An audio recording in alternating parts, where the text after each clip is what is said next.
ఓం శ్రీ పరమాత్మనే నమః. ఓం శ్రీ పరమాత్మనే నమః. శ్రీమద్భగవద్గీత అథ తృతీయోऽధ్యాయః.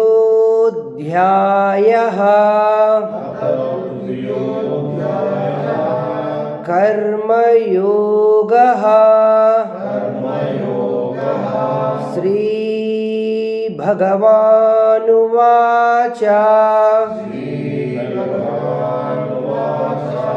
34వ శ్లోకం 3వ అధ్యాయం.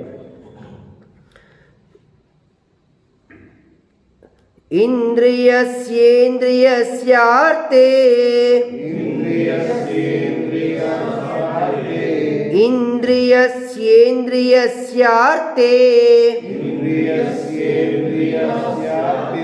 రాగద్వేషౌ వ్యవస్థితౌ.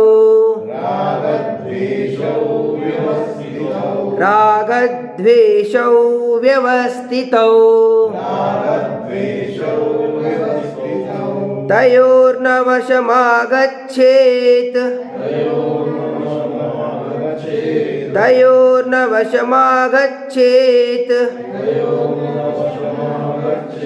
తౌ హ్యస్య పరిపంతినౌ.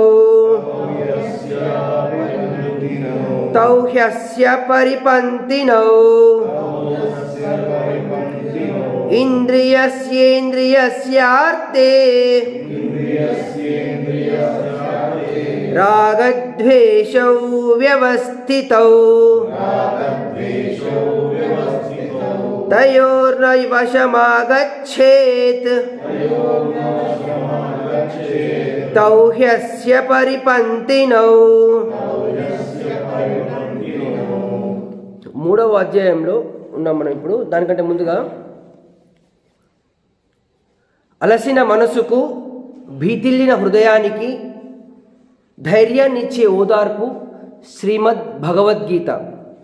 శ్రీకృష్ణ పరమాత్ముడు మానవాళికి అందించిన అద్భుత బహుమతి శ్రీమద్ భగవద్గీత. మానవ జీవన గమనానికి అవసరమైన అన్ని కోణాలను సృష్టించి ప్రతి సమస్యకు పరిష్కారం చూపే ఏకైక గ్రంథం శ్రీమద్ భగవద్గీత. అందులో భాగంగా 3వ అధ్యాయం కర్మయోగంలో 34వ శ్లోకం యొక్క అర్థం: ప్రతి ఇంద్రియార్థమునందును రాగద్వేషములు దాగి ఉన్నవి. మనుష్యుడు ఈ రెండింటినీ వశము కాకూడదు. ఎలనగా ఈ రెండే మానవుని శ్రేయస్సుకు విఘ్నకారకములు. అంతేకాకుండా అవే మహాశత్రువులు. అంటే ఇక్కడ ఏమిచ్చాడు? ఇక్కడ రాగద్వేషములు. రాగము అంటే ఇష్టము, ద్వేషము అంటే అయిష్టము. రాగద్వేషములు. దానికంటే ముందు ఇక్కడ మనకి ఇంకొకటి వర్డ్ ఇచ్చాము. ఇక్కడ ఇంద్రియస్యేంద్రియాస్యేర్తే అంటే ఇంద్రియాలు. మనం ఎప్పుడైతే ఇంద్రియాలను మనం కంట్రోల్లో ఉంచుకుంటామో అప్పుడే మనకు జీవితంలో ఎదుగుదల అనేది ఉంటుంది. అంతకంటే ముందుగా మనకు ఇంద్రియాల గురించి మనకు 2వ అధ్యాయంలో కూడా చాలా బాగా ఇచ్చారు.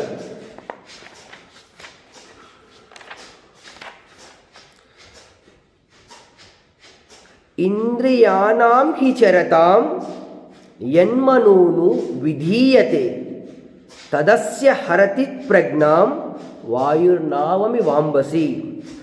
నీటిపై తేలియాలుతున్నట్టు మనం ఒక సముద్రంకి వెళ్ళామనుకోండి, ఒక చెరువులో ఒక నావని వదిలేసినప్పుడు దానికి సరైన గోల్ లేకుండా ఉంటే ఆ నావ ఎటు వెళ్తుందో ఎవరికి కూడా తెలియదు. అంటే మన జీవితంలో ఎప్పుడైతే కంట్రోల్ తప్పుతామో, ఇంద్రియాలను మనం ఎప్పుడు వశం ఉంచుకోమో మన జీవితానికి అర్థం అనేది లేకుండా ఉంటుంది.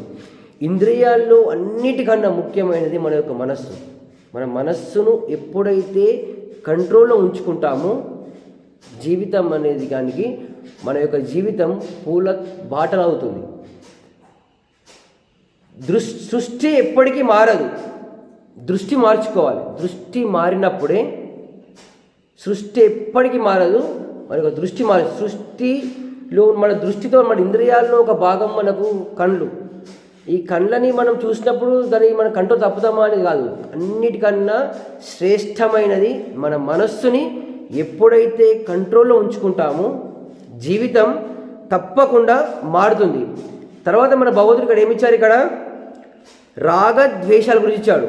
రాగద్వేషం అంటే ఇష్టము అయిష్టము అంటే ఇక్కడ ఏమిచ్చారంటే ఇక్కడ రాగద్వేష వియుక్తస్థై విషయానింద్రియైచ్చరన్ ఆత్మవైశ్వర్య ధ్యేయాత్మ ప్రసాద మదిగచ్చతి. అంటే ఇప్పుడు మనము రాగము ద్వేషముల గురించి చెప్పేటప్పుడు ఇష్టము అయిష్టము అనేది మనకు అంతఃకరణం ద్వారా, అంతఃకరణంలో మనం ఎప్పుడైతే వశపరుచుకుంటామో అప్పుడే అంతఃకరణం ద్వారా మనము లోపల నుంచి రాగద్వేషాలను ఇంద్రియాల ద్వారా విషయాలను గ్రహించితే మనకు మనశ్శాంతి ఉంటుందన్నమాట. మనశ్శాంతి ఉండాలంటే ఈ ఇంద్రియాలను కంట్రోల్లో ఉంచుకొని ఈ రాగద్వేషాలతో జీవితంలో మనం ఎప్పుడైతే ముందుకెళ్తామో అప్పుడే మనకు లైఫ్లో సక్సెస్ వస్తుంది.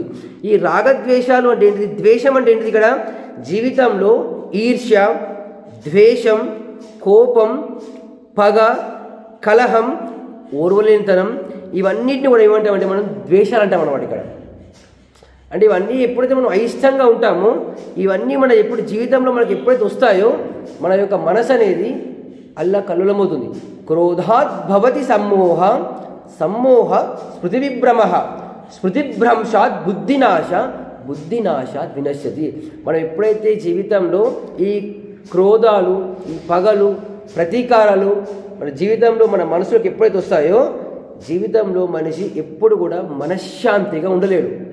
వీటిని కంట్రోల్లో ఉంచుకున్నప్పుడే జీవితం అనేది ఎప్పటికైనా కడే ఖచ్చితంగా. ఇప్పుడు మనకు చాలామంది మెచ్చుకుంటారు, ఏమంటారు, పొగిడే వాళ్ళు ప్రతి ఒక్కరు మన మిత్రులు కారు, తిట్టేవాళ్ళు వాళ్ళందరూ మన శత్రువులు కారు.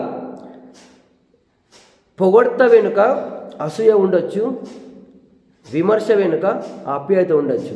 ఇవన్నీ కూడా మన విఘ్నతతో ఎప్పుడైతే ఆలోచిస్తామో అప్పుడే జీవితంలో మనం సక్సెస్ కాగలుగుతాము అని శ్రీకృష్ణ పరమాత్ముడు ఎప్పుడైతే అర్జునుడు 3వ అధ్యాయంలో కర్మయోగంలో కర్మ సిద్ధాంతం వేరు. ఇప్పుడు మనం చెడు చేస్తే చెడు వస్తుంది, మంచి వస్తుంది, అది కర్మ సిద్ధాంతం.